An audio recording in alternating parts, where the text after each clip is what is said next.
What's going on, everybody? It's Breeze, and we're here at the Brooklyn Content House again for another episode of the What's Cooking podcast, home of the hottest upcoming entrepreneurs around the city. So today we have a special guest with us. He's a big time producer, right? Producer. Yeah. Okay, I'll make sure I use the right terminology. And I actually knew him from before when I was a part of the network marketing business, and I actually got to know him more afterwards. So yeah, now he'll let you guys know a little about himself, and I'll let him introduce himself. What's good, y'all? It's JSDG with another banger, right? First I want to thank everybody here for allowing me to come on this platform. But I just want to shed light on production, on creating music. Producers aren't the most forefront as of right now, besides Metro Boomin and the superstar producers that are famous. But shed the light on the producers. They create the sound that the artists like to make. But that's like a little bit. But I'm from Brooklyn, New York, and I grew up, in Bushwick. You know what I'm saying? I went to high school in Bed-Stuy, though. Wound up going away for college, and changed my life. I was able to make a lot of different music away at college and become an adult, and take on this journey of life. Sure. So what got you into the music industry? I was DJing since I was like 5. Okay. So that was like something I did. And, wow. yeah, word. And then I did like band class in like middle school. I went to Philippa Schuyler. I don't know if Drama, you drama, right? Yeah, So I know my research a little bit. Yeah. Philippa Schuyler was a gifted and talented school. I just picked up band class since I was already DJing, so music was always in my life. Word. So do you say that was something that, because you said 5 years old, so I'm assuming that's probably something like family based? Yeah, my father's side of the family, they're all DJs. So Okay. word, that's like the gift that we have and we share. Okay. Now it's crazy because I didn't even know. Like, are you West Indian, by the way? Repeat that. Are you West Indian? Yeah, I'm from Panama. Panama. Okay. Yeah. So I didn't know like the term DJ in the West Indies was referring to like the hype man, basically. Yeah. So that's funny. yeah. So like it was like really like a wow moment like when I heard that. So like was that like what you were doing, or were you actually like a physical DJ? No, I was a like, physical DJ. The records and Yeah, I didn't use the mic. I didn't like talking too much. I let them do that. Word. Yeah, because the person who told me that, she was telling me like the people that taught her like or teaching her right now how to be a DJ were like that's how they started as kids. So it's like is this something worth asking? Because I was curious. Yeah, it's a great question. I appreciate that. Yeah. So tell us about some of the artists that you produced for. Well, let's start with some of the upcoming people that I'm working with now. We got Luke Clover. He's known for his LSD song that's viral on TikTok. Yeah, of course, we got Desiigner. He's not necessarily up and coming. He's already there, but I work with the Migos, Casanova, Don Q, yeah, RP Takeoff. Shout out the whole, camp. You could say Dave East. We could say Vado, Jim Jones. We got I don't know if I said Kodak already, but we got Kodak. If you want to use legal terms of sampling, we were sampled by people like Gunna, Young Thug, Travis Scott, etc. If you want to know more details, go to my Instagram. I tell you everything about it. But word, that's just a little bit of it. And I do have a new talented artist that I'm working with. His name is Gian, right? And be on the lookout for our new project is coming. We got some fire. I'm developing a lot of talent. I want to find the talent and develop them because the superstars already have their teams. That's true. Right. So you want to build with the people that will become superstars. Yeah. I was just actually having that conversation with my friend earlier on something like that was different, but same idea. Word. So the reason I asked you that question first is because now that the audience knows like the type of people you work with, now they could hear about your story and see like what it really takes to get next to those type of people. Word. So tell us about like your journey in regards to the production side. Okay, so to start, I was in high school when I started to get a little buzz in Brooklyn. I had a song called Yes Yes. It was like a back in the day song around like 2015, around there. Sorry, is this as an artist or as a producer? As a producer, and the artist, they actually got a feature with Vado because they went to clubs and they were doing their things. And eventually I went to college and I landed a Kodak placement when he was first coming in the game. And then that was something that kind of stood out to me because I made beats all day, right? But it was like, okay, now I got somebody on my beat. So I had to realize the value of having someone on your beat, and then you start understanding the value of music. You get to listen and you get to grow with an artist, not just grow within your beats, because your beats could get better, but people might not be able to rap on them. You start learning the spaces. You start learning, okay, like less is more. You give more room for the artist to do whatever they want. You know, it'll be a creative flow. You don't have too many things in a beat that might distract them from, you know, coming up with lyrics. But as college went on, I stopped partying. I stopped hanging out. I started to get more songs. I started to get songs with Desiigner. Then I landed the Migos placement. And that came about from my good brother Ravender in Canada, right? He worked at the Apple store. And they came in, I think Offset needed a new phone. And the people working there, it was crazy, right? Because the people working there knew he made beats. And they were selfless because they said, yo, you make beats, he's famous, do your thing. Right. He did his thing, he hit me up, yo, bro, I got this email, let's send some beats. He sent some beats, I sent some beats. I was blessed to have the ability to be on a 2 times platinum album. And from then on, I just started to grow into more because at the time I was just a beat maker, right? So I make the beats, I give you the beat, but now I'm an engineer, executive producer, so I will bring somebody into the studio, right? I have the beat for you. I'll work with you. I don't just record you and let you just do what you want. It's like, yo, I like what you said here. Or you can change this, or maybe you can move this here. And then you start growing. As an engineer, you can transform their vocals, their sound to the next level. I know how to make, you know, people sound good. You know, it takes some time, but as of right now, you know, that was a brief synopsis of my journey, and I'm grateful to share it with you guys. Yeah, and I like how you brought up the value of music because a lot of people don't tend to understand like how creative, like, because I feel like with music is one of those hidden talent type of industries where it's like you don't really like even somebody today who's listening to someone else's music. They might not make a song today, but tomorrow they might just say, you know what, I just want to make a song for fun. And then the next thing you know, they become the next best things. It kind of reminds me of like Pop Smoke's story. Like he was just chilling, you know, Jay Guapo was like, son. Next thing you know, he makes a song and now boom, you know, he's like, you know, RP to him, got rest his soul, but Yeah, man. he became a legend, you know. So it's just crazy to see how like sometimes it's just you know, the smallest thing that could just, you know, it's kind of like what's the word? I'm trying to think of the word. I think it's like combustion, where it's like you know something just so explosive. Word. Like music, Spontaneous combustion. Spontaneous. There we go. Word. It's like it could just you know become something huge out of nowhere.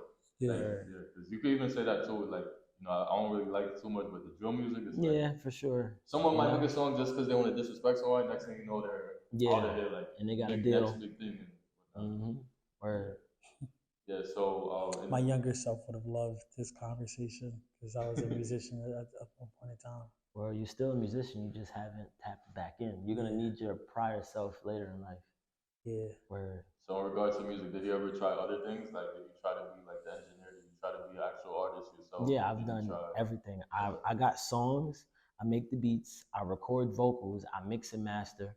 I don't want to say I write because I don't know how to write for other people because I think of experiences I've had, but I do have writers that kind of show me what to do.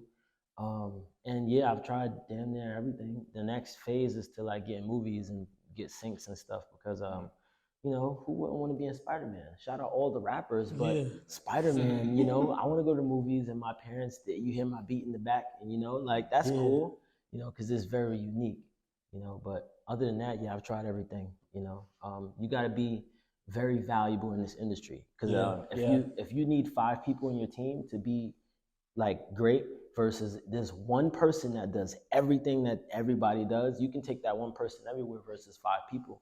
You know, because you like to minimize expenses. LeBron is the GOAT for that reason. Thank you very much. Yeah, he carries everywhere he goes. He's very valuable. Shout outs to him. He changed my life. He shared my song, the Migos song. And it just, did he know the lyrics though? Oh my God. He knew the Heart of the Lion part. That's what I know. He said Heart of the Lion when it came up. And it was just like, wow, like that's my favorite player. How do you know that this is me, though? You know what I'm saying? Like, you know, I rock with you, but you rocking with me too? Wait, all right, cool. That was a lyric or that's yeah, like it was a lyric. It was a lyric. Okay. Yeah, word. You know, that was like the most grateful moment. It made me become very humble because, you know, it's like, wow, he's like really listening. Like everyone's listening, but damn, you're listening to the one that I made. Yeah. I'm grateful. I don't have no complaints. So on the production side, do you feel like if you didn't like play instruments as a kid, do you feel like it would have like made a difference? Like, do you think it makes a I get what difference? you're saying. Yeah, because I feel like a lot of like not a lot, but I feel like there's some producers out here who, for example, they never play the piano, but Mm-hmm. they make a lot of beats on like like Mm-hmm. with pianos and stuff like that. Yeah, So word. For me, the drums, I always had rhythm because as a DJ, you gotta know how to like transition the songs. I'm pretty sure you went to a party and the DJ was trash, and it was like, yo, that blend was not it. Transitions are important, so I took that with me. But as far as instrument, I played the trumpet, and it was cool, but I didn't realize that I, you know, didn't put enough effort until later. It's like, okay, like I like the trumpet, but you really gotta practice that. But the drums, you can beat on the desk in school. You got pens, you know what I'm saying? You can They got hit the the clips drums be going everywhere. on. You can use your hands and hit on the desk. So like that was like the instrument that stood out the most. And that's on my label is now Drumaholics because we're addicted to drums, and addicted to progress. That's the most important thing is progressing as a being, and that's our slogan. That's what we stand for. But as far as piano, funny story. I went to college at St. Rose. Shout outs to them because so I next did over you. learn. Yeah, I did learn piano from them, but they kind of shunned me a little bit because I didn't play an instrument the way that they wanted their musicians to be. So I couldn't get in their program, unfortunately. And it was also fortunate because I became a partner producer, not through their program. But I did learn piano, and it did take me to the next level of like understanding how music is created. There's a structure. There's a way that music has to be put together. Like there's actual rules, and once you learn the rules, you learn how to maneuver through it. But there's people that you could say like, let's play in this key, and they won't know, or it's like a singer. If a singer is singing, you got to know how to gel with the singer. It's different if you don't know that, because then you can't have that experience. But it changed my life, just because it was like more, it's just growth. Every time you grow, your life gets better. Yeah. Where yeah, so like I actually like those videos too, like where it's just like someone will knock on the table and then like they insert another like they just gradually make that beat and create that beat. So like, what are your sessions like your studio sessions? Whether it's just you by yourself or even with an artist, like how do you like I guess you say maneuver in the studio? That's a great question. So if it's me by myself, um, I just get in the vibe, I just go straight to work. Now I have different options. I could create myself, or I have people on my team that could create and they want to collaborate, so that's giving them opportunity. Or I have thousands of people sending melodies to me via email because they all want a chance at something. So it's just like, okay, well, how do I feel today? Do I want to give some people that is not in my team a chance? Or do I want to work with my team? Or do I want to work by myself? Because I work by myself, I put it in the pack where there's no collaborations. If I work with people outside of my team, that has its own pack. If there's people in my team, then it also has its own pack. And that allows me to separate things because, like I do the drum machine, right? So the machine where, is like the squares, 16 squares. And if I'm doing that, I'm not creating from piano. I'm playing, I'm making a beat based on the vibe that someone presents to me. So like somebody sends me a piano melody, right? I'll load it into the drum machine, find the drums that I want, and I make a beat like that. So like studio sessions by myself is like, I won't say lone wolf, but I'm just in my own energy, my own aura, my own space. Yeah. But say like I have a musician with me. I let the musician start it off, but I compose, right? So composing is more of you're guiding them on what to play and how to play it. So like, let's say for example, you know how to play piano, right? But you don't know how to make Young Dolph piano music, because there's a level to it. You could be playing piano, but you know how to play via school. School teaches you older music, but this is modern. So you want to play as like, okay, let's play in this key. I like this chord. Try this chord. Or we both play together and we're vibing off of each other. But when I'm engineering, it's a whole nother environment. I'm here to help you get the best product, right? So if you're saying some BS, it's like, look, do it again. You know what I'm saying? And then, there's different types of people. There's somebody that's gonna let you do whatever to make the money. And then there's people like me that's like, I'm not really feeling this, do that again. Or I'll do extra work. I'm gonna save this and you're gonna do it again. And I'm gonna save that and we're gonna do it again. And we're gonna piece up each piece of the best sounds and takes that you have I like to make that. a You product. care about the art. You care about the Word, art. yeah, and that's the love for music because you know, music is like amazing. It makes the world go round. You know, it'll turn your day from down to up. You know, it could make you rage. It can make you do whatever you want it to. You know, it just depends on how you're feeling. But it could also bring people together. You know, different cultures. Somebody could like your music and they're not even from where you're from, but y'all could vibe together and have a good time. But other than that, those are the different vibes that I bring, whether it's by myself with somebody or I'm engineering an artist. If it's like one of the recent sessions I had with Desiigner Capella, I don't say nothing. Y'all do y'all thing, I do my thing. We here. That's it. Y'all professionals. Yeah, it's me, Desiigner Capella. We was at Designer's house and I didn't even know that Capella was gonna be there. He just got a call like, "Yo, Capella trying to vibe out." I'm like, "Oh, well, I guess." He's like, "Look, we in the studio. Let's get ready." I made some beats. Capella came in. I ain't gotta say nothing. You a professional. I'm a professional. You a professional. I'm just here to put this track together. You know what I'm saying? I can't tell you, nah, this don't sound right, because you know yourself. It's not like you're gonna guess it. You know, so word it is different vibes here. You know, a lot of different vibes.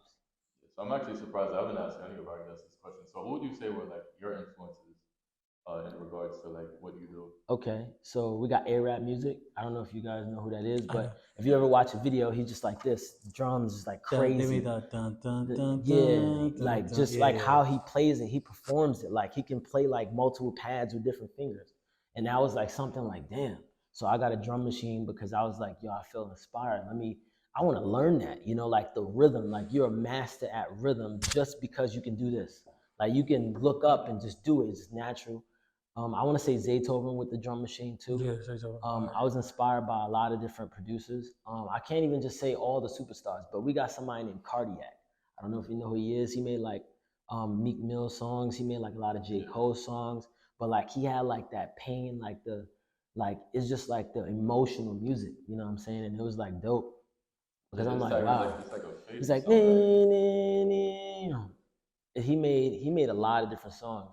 I remember he used to do like the old new. Yeah, definitely. I want to say JahCeim too. Yeah, Like JahCeim Beats had like a wave. Not Jungle. Yes, Jalil. I'll specify that people since 2014, 15. And that's one of the things where the gratitude part, because he impacted me more than just on the music tip, is education. He has a cousin that is now a consultant. Shout out to Lamont Graves. He's like one of the best consultants in music when it comes to educating you on what this is. A beat is not just a beat that you just hear. A beat is writing as well as a sound. You can take my beat and you can put it in a book, and people that are students can replay the piano notes because it's writing. Before, I just didn't think it was just a beat. Like, yeah, I made a beat. Now I know you have the composing side, well, composition, and then you have what you press play on. You can't hear the writing, but you can hear the sound of the writing. Yeah. Yeah, very important. He just opens up your mind. So that came through Jalil Beats as well, because he helped Jalil on the path, giving him the exposure as well. So word. And last but not least, I want to say like Metro Boomin, because like he just did his thing. I'm gonna be honest. He still does his thing. Like he's moved on from just being a producer. Yeah. Like right now he has Morgan Freeman. Nobody knows Morgan Freeman for being on albums. He's from movies. You know what I'm saying? So he's progressing into like film and like being more. Put him on 21's album or something. Yeah, it's Metro. Metro actually put together albums, and then the next time he releases the beats. Now, technically, that's an instrumental tape. Yeah. So I release instrumental tapes through Lamont Graves' information. So like I see the vision, so I see a little bit more than what I used to. It was just, he just dropped music, make beats. Now it's like, okay, so you engineering, you producing, and you crafting, putting people together. So you orchestrating, and then you put it out as the artist. You make your own money because you get your own streams on your own platform, and then you drop the beat tape so other people can rap on the beats. That's genius. So you just answered my question. I was gonna ask, like, are the beat tapes like for sale, or is it just like a beat tape that is just like it's out there and go stream it? Yeah. So to further answer that question, beat tapes, technically you don't have to sell anything, right? Because retaining ownership is key. So if you sell a beat, they gotta break you money. But if you don't sell it, you're now a sample. So technically, if you use Metro Boomin's beat, you're now sampling him. Now, when you blow up, you have to pay him because he dropped the beat as an artist. So it's like a whole business exchange when it comes to dropping music as a producer, but also as the artist. Your beats are your songs, right? So yeah, it's pretty dope. You don't have to sell anything. You know, everybody can access your stuff because it's already out there. But also, you know, they can't steal it because it's already songs and it's already on your page. You just have to know your business, you know. Word. So talk to us about like the whole business side to like beats. Like let's start with beats. So Okay. I know there is a difference between owning, renting, and whatnot. Word. So you got like leasing and you got exclusive, right? So when you lease something, you have access to use it, right? It's like if you rent a space, you don't own it. You can't. You might not be able to like completely drill and rearrange the whole foundation of it, but you can, you know, do your improvements. You can set it up. You can design it. But also you got exclusive. So exclusive is where they're buying the master. You ever heard people need their masters? So that's what that is. The master is what you can hear, right? If you sell your exclusive, you will make money, but you don't have ownership of your master anymore. You only have ownership of the pre-existing work. So like if you open up FL Studio and you make a melody, you have ownership of that, the writing, but the sound, no, right? So choose your path. I don't want to say which path is right because there's two paths. They're both right. They just got different outcomes, right? But yeah, leasing and exclusive are very lucrative in whatever way you make it. And yeah, that's like the short side of the business side of like selling beats and stuff like that. But for the most part, if you don't sell it, you can use it for everyone. You can have 1,000 songs on one beat. That's true. Think That's about true. it. 1,000 songs. It's Like amazing. Jamaican people. Yeah. The rhythms, you know. I actually make rhythms too. I have a producer that is Jamaican. We make rhythms together. And he's the only person I know that makes that. And that's like his niche. I'm like, yo, you can make some drill, bro.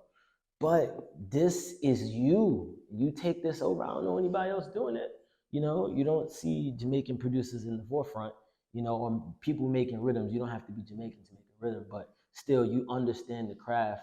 But where the rhythms have tons of people, like tons of people, and that's a new song for you every time somebody uses it. But I don't know how many times I've been to a party. I think it's one song, Mm-hmm. and it's not the song. Yeah, it's a whole nother song.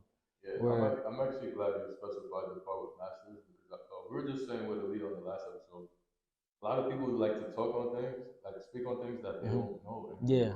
So now you have a lot of artists who all of a sudden out of the blue want to own their masters and they don't even know what that means. Yeah, yo, it's funny. Well, like you said, the producer, we asked about the producer side, but let's move a little bit into engineer side. So people would come to me like, can you mix and master my song? And I was like, do you know what like master means? And they're like, finish. It's like, I mean, yeah, but mastering is more volume. You know, there's some songs that you hear just very low. Yeah, but that's mixing, editing and mixing, you know, because you're mixing, leveling, but mastering is making it like at a high volume without distorting it. Yeah, right. correct. Because there's certain songs that you hear, it's like, damn, why it sound like that? It's mad loud, but it might be like too loud. Then there's songs that's like mad low, like you need to raise this up. And then there's songs that you have it on low and you hear it clear. So when you go on like Tidal, it has an M next to it. That means it's mastered. And the audio file can get very loud and it will not change the quality. So I always ask artists like, do you know what mixing and mastering is? And they'd be like, nah. It's like, you know, like I respect that you want it, but you should learn about it so you can't get swindled. You know what I'm saying? And then I just educate them on where they can learn it from, you know, and then like, wow, I thought it was just like cleaning it and just making it like just bouncing it and it's a file. It's like, I mean, you have an idea. The master is what you hear. It is the finished product, but mastering the song is a little bit different than the master file, right? So you got, you know, use your words properly. That's just the world. Most people don't know a lot of stuff, you know, and when you learn it, you know it, you know. But yeah, it's a beauty. Yeah, because me personally, I always wanted to speak to like a producer because I always thought the production side is Yeah, it's beautiful. it's beautiful. too. Because me, like growing up, I only played like the clarinet, piano, like the other kids basically. So you know, I'm basically in the same boat as all of them when it comes to not really knowing too much on the music side and production and everything.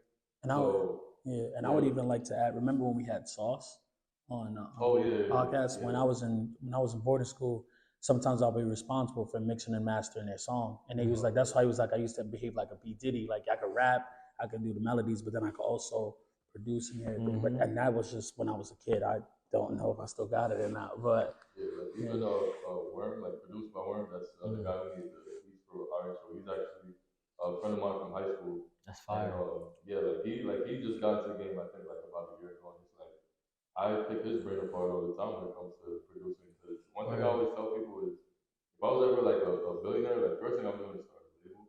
Yeah, first thing. Music has always been something I've always been like passionate about, but as a fan, not really as a creator. If that makes sense. Yeah, it makes sense. So, and it's funny too because I was talking to one of my friends earlier today. He said the one thing you should do, don't even start a label, be an A&R because like the way I am as a person, I guess. Yeah. That's the topic for another day. I was like, I was actually very like interested in having you as a guest for a while now. You're actually on my original list of people. That's a blessing. I and I didn't even like know you like that. It's just more so I know of you. Yeah. And I've been seeing you after, way too much. after I saw you have a lot of mutuals like Cal. Pooks. Yeah, word. Yeah. I saw I said definitely gotta get him up here and speak on. Where Pooks is my guy. He inspires me to take my health to the next level. Yeah, I saw JSDGBeats. That's what you call it now. Yeah, so it's funny. I talked to my mom about that. I was like, I want to make a health page, but I don't know what to name it because I'm vegan, right? And that's another thing. I'm about to hit 2 years, right? I started in May, so I am 3. Oh, wow. But honestly, I was very ignorant when it came to like food. I didn't really care what I ate. Whatever tastes good, I wanted. You know what I'm saying? Like the Texas buns. We got the cheese Danish. Those are amazing. But I don't know. It's not like any other person. It was like, it was great because I understood the taste, but I was ignorant at some point. We ran that other business. I made a good amount of money. I paid a chef for like 10 months. And it was just like, I still don't know how to use my stove and oven at the time. Like, I'm like, all right, so how do you do this? Like, they're like, you don't know how to do this? I'm like, nah, I just pay somebody to just make my stuff. And it's just like, nah, actually, like, that is not good though. Like, I can't be ignorant for long. We have to become more. And at the time, I was settling for becoming less, just using money as a decoy. You know what I'm saying? I would say decoy specifically because I was like preventing myself from needing to learn it. Right? And damn, that hits. Yeah, word. And then, I started to order out more and Uber Eats and all that stuff. Then I realized, like, why do I have to go out to eat all the time? I would go 2 times a weekend, 3 times. It's like, that's cool. But then you get tired of it. Then it's like, I already had everything in the store. I've had everything in these stores. So what am I gonna do now? So I wound up being around some vegetarians, some vegans. I've tried vegetarian, I've tried pescatarian. And then I'm like, you know what? I want to go vegan because I don't know anybody that can tell me all the answers about it, And word. So I decided to go vegan. I went cold turkey. I am 3. May 29th. I said I'm vegan this day. The first day I failed. First day. First day I had gummy worms. We at the studio. We had like 10 hours. Somebody was like, "You want some gummy worms?" Oh hell yeah! Boom. You said what? Gummy worms? You can't. Yeah, gelatin. Yeah. Jesus! But that's the thing. This is why I said I didn't care. I didn't read any ingredients. Oh, wow. I didn't do none of that. No calorie count. It didn't matter. Right? It tastes good, and I'm getting it. Now it's like, okay. Wasn't a piece of chicken. Yeah. Now it's like, yo. When I think back at that moment, it's like, yo, like I had gummy worms. It was great. But then my vegan friend, he let me do it first, and then he taught me. Yeah, you failed the first day. I'm like, what you mean? He said gummy worms have pork in it. Yeah, right. I said, what? Right. Why? He was like, bro, it's gelatin. You didn't read it? So I didn't even know what gelatin was.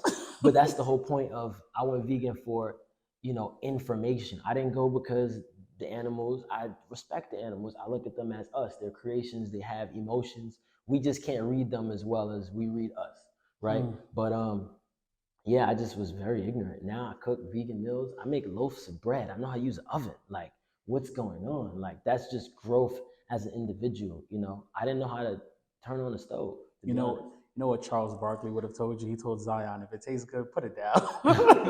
Nah, actually, too, that is big, right? So when I give people advice, because people come to me for advice, because my Instagram for music is JSDGBeats, and my Instagram for health is JSDGEats. You feel me? So I definitely thought about it. My mom was like, put Veets. I said, no, man, it sounds cool.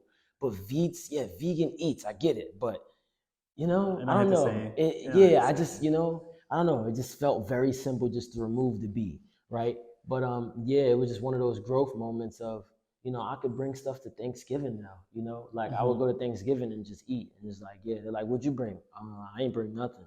Now it's like, yo, I'm bringing this, and this. They're like, oh, you cook now? It's just one of those things. I could tell my mom to sit there. I just make her food, because before it was like, yeah, Mom, can you make me something? She's like, you don't know how to make it? No. It's like, yeah, just turn on the stove. I don't even know how to do that. Can you show me? About cooking. Cooking is so therapeutic. Yes. So, like, I cook a lot now to save money and to be healthy because there's not a lot of places in New York you could get a good portion of healthy food for a decent price. I like to eat. So, in the kitchen, like I play my music, just vibing out, and then you just start creating stuff. That's another form of creativity. And then you're like, this is good. I made that. Yeah, you get better every time. Yeah, every time. Hell yeah. Listen, I was downstairs like, yo, I'm looking for some burgers. Then I start seeing everything not vegan. But then I see one vegan burger. I'm like, oh, they got a burger. What was it, like $15? I was like, damn, all right. I've paid $20-something for a burger before in Miami. And it was like $20 for a burger. How ignorant can you get? Like, I love the burger, but once it's done, that's it. That's it's like, $12 for a burger. Like, it is crazy. But at the time, it's like, I don't care. I just want the burger. But now it's like, I grew into learning there's mushroom burgers, there's beet burgers, there's quinoa burgers. You can make burgers out of like almonds and walnuts and cashews. They have so many burgers. They have lentil burgers. It's like, damn, I only know about McDonald's and Burger King burgers. You know what I'm saying? Like, I didn't really know. Out of almonds? Yes, you can make like meat out of almonds. My question is, when you make a regular burger, what does the regular burger unseasoned taste like? You know what? There's no taste. You're right. You got it. I'm done. So I got nothing. Whatever you season it to is what it'll taste like. I got nothing. Like, it doesn't taste like, it doesn't remind you of like a beef burger, like meat. It doesn't taste like meat. The different levels. Impossible Burger tastes the most like meat. And me personally, that's over there. Beyond Burger got his own swag to it. But for sure. It don't taste exactly like it, but it has like a resemblance. Of course, it breaks up a little differently because it's not like that. But it's beautiful. You got black bean burgers. I'm like, damn, why nobody told me that's a thing? How young am I? Yeah, it's a beautiful thing. But other than that, the vegan stuff is cool. I do exercise, and I always promote exercising to everyone because I wasn't a fan of exercising. I did play for Boys and Girls High School, which was cool, but I was conditioned. I wasn't in shape. There's a difference. You can be conditioned, you can run, but in shape is I play basketball. Word, but it was cool, and I started to look back at stuff like we would be in the gym, and I wouldn't take the workouts as serious. But then I start to realize now, like, this is real life. I never seen myself with my dream body. You know what I'm saying? Like, everybody has a dream body of how they want to look, but 99% of the world don't ever get it. Think about it. So I'm like, yo, you know what? If I could go vegan, I could do whatever I want. So I started to go vegan. Of course, you're going to lose weight. It also taught me how to eat. Most people don't go vegan because they're like, damn, I'm going to lose weight. I don't know what to eat. That's where your mind grows. You know what I'm saying? And I learned about calorie counting now when I go grocery shopping. So like, I want to buy bread, which I don't buy anymore because I make my own loaves of bread. But when I was buying bread, it's like, okay, which bread has the most protein and the most calories? You know what I'm saying? People's like, bro, just get bread. No, because this bread has milk and eggs, right? This bread has milk and eggs. Why does it have milk and eggs? You tell me. This is why I went vegan, right? And now it's like, yes, no milk and eggs. I shout out to all my people that aren't vegan. I still love y'all. It's just I took this journey myself. Right, but protein, the calories, and now I have a target. If you want to gain weight, you need to have a the knowledge on surplus and calories. If you want to lose weight, you need a deficit. I didn't know none of these things existed. So I just grew so much holistically in this, I would say this past year and a half of being a vegan.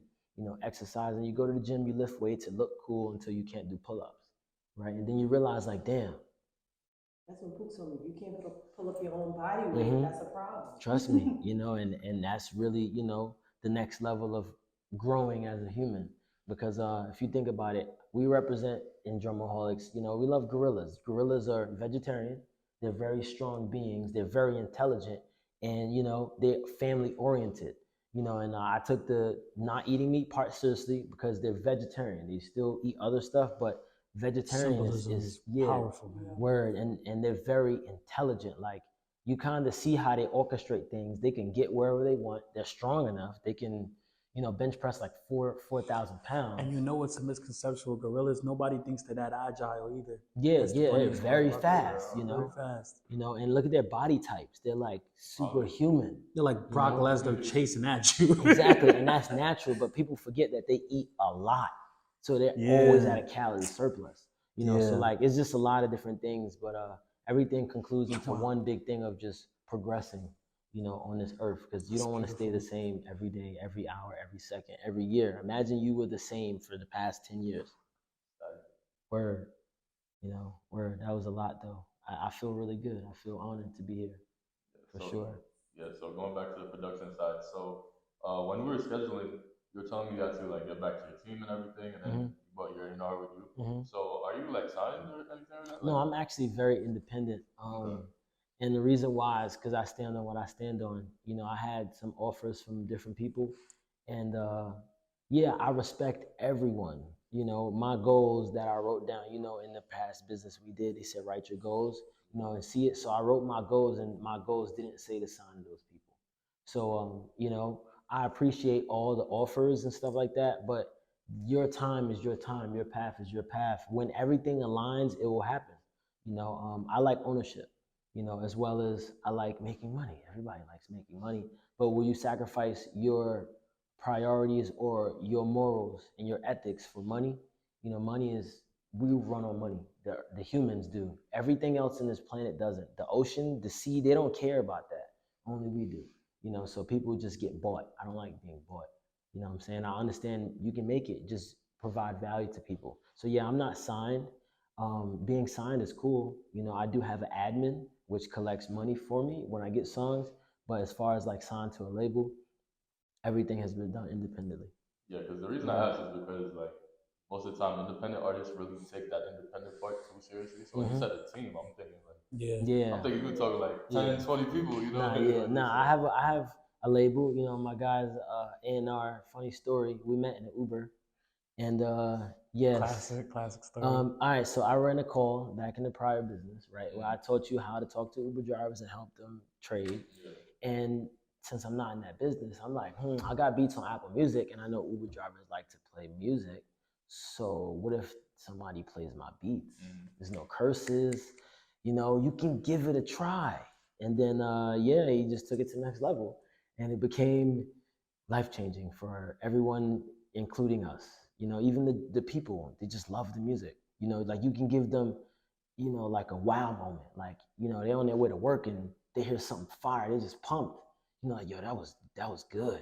You know what I'm saying? Or you get them some unreleased fire, they're like, yo, that's crazy. When is this coming out? Yeah. Or they try to Shazam it. Like I've had somebody try to Shazam a song that wasn't out. And it was just like, yo, I can't find it. What's the name of it? Oh, it's not out. Oh, wow. Yeah, can you let me know when it comes out? I'll definitely listen to it. So it's like logical. Yeah, it's very fun. But yeah, you know, I do have musicians in my team. I have other producers. We have a pretty extensive camp. It's just I'm focused on developing those people, because when you go out into this world, I'll be honest, you got to be a shark, because in this land, it's a bunch of sharks. You know what I'm saying? You know, there's people in the industry that will tell you one thing and they do another thing. They'll put in your contract that you do this, you make this money, but in the back, they're saying you don't make nothing for the rest of your life. You know, and if you're not educated, then you're going to get eaten alive. And I'd rather just build my team so when we move together, we move smart, and just know. Yeah, So to close out, because we are running a long time, so I would ask you, like, what would you say are for the audience at home, especially upcoming producers, what would you say are like the do's and the don'ts in terms of producing, like production? Okay, so do's and don'ts of production. As far as creating, a do is learn the craft, number one, because you cannot cheat. And if you cheat, it will show later. Yeah, you get a hit record and you cheated and you stole the beat, they're gonna know that you didn't make it because your next beats aren't gonna sound like that, you know? Correct. Yeah. And then when somebody wants you to do a breakdown of it, it's gonna be exposed, you know? Like that's just the reality of it. That's a do. Learn the craft. Another do is commit all the way because, you know, in the past I didn't fully commit to being holistically music. I just made beats. Now it's everything. You have to do everything because if you don't learn it all, you won't be as valuable, right? A don't would be, you know, don't try to be the most cocky person. You got fire, you got fire. Everybody got fire. You know what I'm saying? Like, so I said, shout out to all the people that are signed. I know some amazing people that signed. I know some amazing people that's not signed. It doesn't make you better or less. You know what I'm saying? Don't just get too egotistical, you know, because there is somebody that might know a little bit more music than you do, and they might excel in a space that you might not excel in. Another do would be network. Don't be afraid to meet people. What I do when I take an Uber, I look at the bio. I need to know something. It says great conversation. Great, I'm gonna talk to this person. You have to be willing to get uncomfortable. You know, that's just like a secret to like meeting people because you never know. The Uber driver might own a record label. You never know, right? And then they have a whole bunch of artists, and then now you have somebody buying your beats. You have somebody rapping on your beats. I want to say another don't is don't be like a very phone person. You know what I'm saying? Like sometimes soak up the moment. Like I've said to people tons of times, you record something that happens, your phone enjoyed it more than you did. You know what I'm saying? Use that feeling. You know what I'm saying? Use that feeling. You lose it to the phone.